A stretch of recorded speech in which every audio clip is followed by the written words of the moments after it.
Hi, everyone. So I have discovered when I did this video yesterday on why I think Trump had canceled or partially canceled his tariffs, that I have a certain expertise that kind of is the intersection of finance, which is my background, politics, but also tracking Trump for 4+ years and now again. So I kind of know him in a sense and I know what he is up to. And I thought it might be helpful to kind of explain from a finance standpoint where we are. And it really just hit me again last night when a friend texted me. He's like, oh, me and all the guys at work were like, oh, we totally missed the boat. Like the stock market has just run away. And I was like, not so fast.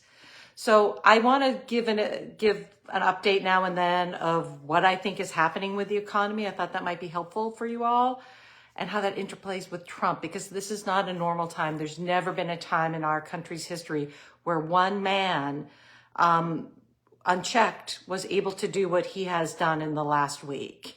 There's a reason we have separations of power, and we are seeing that firsthand right now. The power to enact tariffs or to put check on tariffs is with Congress, not with the president. And he has run away with this power. And so we're in a strange predicament. But I thought it might be helpful because a lot of us have money that we're trying to figure out, like, where do things stand? And should I buy something? Should I be buying a home? Should I be buying a car? And so I kind of want to give you a sense of sort of big picture what I'm seeing. I'm going to try to do these now and then. I just happened to put it on YouTube, this same Facebook Live, last night because someone asked me to do so they could share it. And it kind of went a little viral there. So I'm going to try to post things on YouTube as well. You can find me there. It's under The Weekly List. If you want my written content and if you want to support my project, Substack is the place for that. I'm still not going to have paid content elsewhere, but if you want to support the content, Substack, you can find my name there, The Weekly List. And at The Weekly List, I do that weekly list of broken norms, a podcast associated with that. And then I also do notes that are a detailed version. There's some notes that I wrote about the tariffs, about this U.S. exceptionalism that we discussed last time, and you can find those notes there. But I wanted to kind of give a sense of where we are. So we had this huge announcement yesterday, and I think a lot of people who aren't in the financial world thought, okay, well, that's over. We're all good now. But that's not really where we are. If I were to describe it in a sports metaphor, we're in the first inning, okay? If I were to use a weather metaphor, when you're in a tornado and you're kind of in the eye of the storm and it kind of feels quiet, but it's really not, that's where we are. So we had this event yesterday where Trump partially, it feels like, again, because it was such an unsophisticated, haphazard way he launched this, it might feel like he effectively brought down tariffs. But in actuality, because China is our biggest importer, we import over 430 billion with a B of goods from China every year. So when you jack up a tariff to 145%, it's basically saying we're not doing business with China. And so we're going to talk about that and how we're going to feel it. But it's not nothing. Our effective tariff rate actually went up. But what I want to talk about is what I talked about yesterday, which is the importance of what is going on with the bond market and other kind of troubling signs I see that we are not out of this storm in any shape or form. I talked yesterday about U.S. exceptionalism. You can find my first, the Facebook Live I did either on Facebook or on YouTube, just talking about why I thought that was what actually ended up causing Trump to push back, because he didn't want to go into a depression. And the loss of U.S. exceptionalism means our rates rise, how much the government needs to pay to borrow. We have been traditionally the main currency of the world, the world reserve currency, and we are in jeopardy of losing that. There was a spike of rates in the last 3 days. It continued today. Interest rates that we pay, or in other words, the cost that we pay as a country to borrow, the U.S. government, continues to increase, which is a troubling sign. But what also bothers me, and I want to talk about, is the contagion. Because in any of these major, if you're old enough like me and you've lived through a recession or recessions, I know some of you who are young enough have never been through one. It's not like it just is like one day like, oh, we're in a recession and everything is bad. It's, again, as I described, you kind of like go through this really tumultuous time and then it's quiet. And that's what we're in now. We're in that quiet. But there's troubling signs beyond what's happening with our treasury market and yields going up there. I want to talk about two other things that happened today and in past days. One is the Britain, who was set to do their own version of what I talked about, where they fund themselves by issuing bonds, government bonds, put that on hold. Which, again, we're not Britain, but it's a sign of the contagion and people's adversity to risk of taking government risk.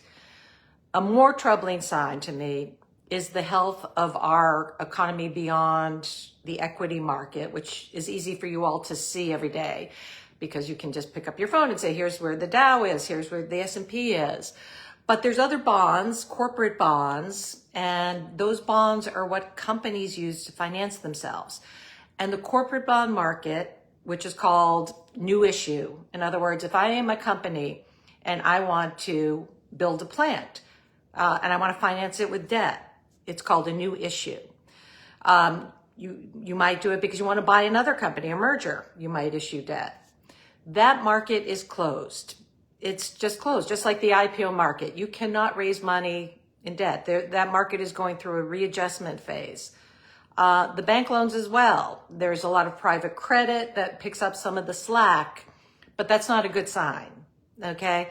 So when it's more difficult to borrow, what happens? Well, companies don't build that plant, and because there's too much uncertainty, and that means a loss of jobs, loss of expansion, or the companies don't buy another company. And without that mergers and acquisitions that helps companies grow, that helps create efficiencies, it's bad for our economy. So in addition to the IPO market, which is the equity side being slow, the debt side is also slow, which is also a troubling sign for us. We are not in a healthy place at all. And I just want to also talk about, because sometimes we see the numbers, but we don't actually feel what it is that Trump has done here. I want you all to think about everything you own in your house that was made in China. Because I think roughly, they're our biggest importer. I believe roughly 14% or 20% of everything that we import comes from China. So think about all those things. Think about, you're coming up to the holidays next season. Most of the toys are made in China. A lot of our furniture, our clothes, if you were into fast fashion, is made in China. Our jewelry, our electronics, a lot of electronics is a huge portion, comes from China. So imagine what it's going to be like, because a 145% tariff is basically an embargo. That means we're not doing business with them. That means that we're going from 439 billion of imports to zero. And just imagine what that's going to be like, because pretty soon that's going to happen. It's going to impact our companies. It's going to impact, like, if you're a Walmart and you sell goods, or a Target. I know we all hate Target, but they get a lot of their goods overseas and they're trying to plan. The other thing I just want to talk about, which really concerns me, is our small and middle-sized businesses, because the people in the White House have no clue. Trump has no clue. Trump has never been in the world. He's never had to drive a car or go to the supermarket. He was born, a billionaire, and has never had to do these things. And hearing Scott Bessent, who now is the guy that kind of came out on top of this whole thing, because he was the one that talked Trump down from the bridge when he said, we are going to lose U.S. exceptionalism, rates are going up.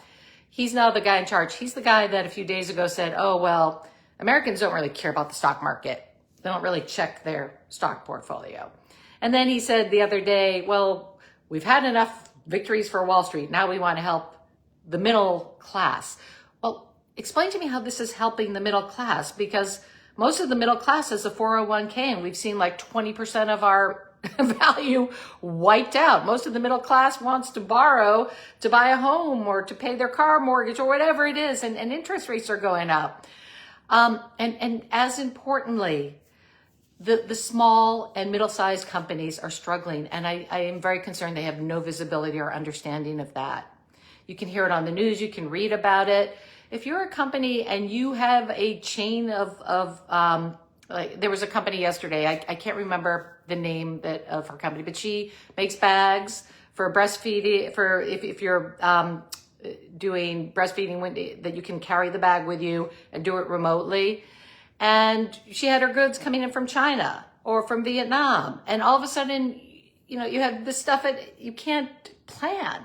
So her point is, forget it. I'm not going to be ready for the holidays. And I have all these employees. Like, if I have to mark up my stuff, if I don't know if I have inventory, how can I pay my employees? So it's really, these are like sort of the lifeline of our economy. You read the news about Apple and the impact, or Walmart and the impact, or Delta Airlines saying people are not flying. All sorts of troubling signs. But the heart and soul of our country remains small and middle market companies. And they're getting hurt and they can't plan. So what remains is, with Trump, uncertainty. And that's bad for the markets. It's bad for all the markets. It's bad for equity. It's bad for debt. It's bad for companies. Today, Trump said, well, maybe we'll do another 90 days. But it doesn't resolve anything. And now people are smart enough, because they've seen him act something we all knew from the first regime, that he could wake up tomorrow and say, change my mind. I'm going to put a 50% tariff on the EU because somebody said something in France and it pissed me off. And there's no one standing up to him. Well, there were people standing up to him. And so I just want to conclude by that happy note, that the only thing that pulled him back, like in the Wall Street Journal, it said he was totally comfortable putting us in a recession. We are probably in a recession already right now. He just didn't want to go into a depression.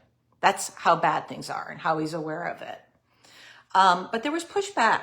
And again, this is no profile to encourage, but you had 7 Republicans sign up for a bill to put limits on him. You had other Senate Republicans speaking out.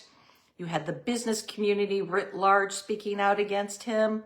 So there are checks and balances starting to develop, but still where we are today is one man who, as I described yesterday, has a very rudimentary understanding of what he's doing, because nobody who understood the economy would roll out what he did or leave it as he has. He just doesn't understand. It's just sort of like a knee-jerk reaction. It's sort of like what looks best on reality TV. So we'll continue to do these, but I just want to give you all a sense that we are just in the very beginning of this. And so you should manage whatever you're doing appropriately and with that in mind. The good news is, though, there's a lot of things going in our favor, and the capitulating is done and the pushback is starting. So keep the faith, everyone. Have a good night.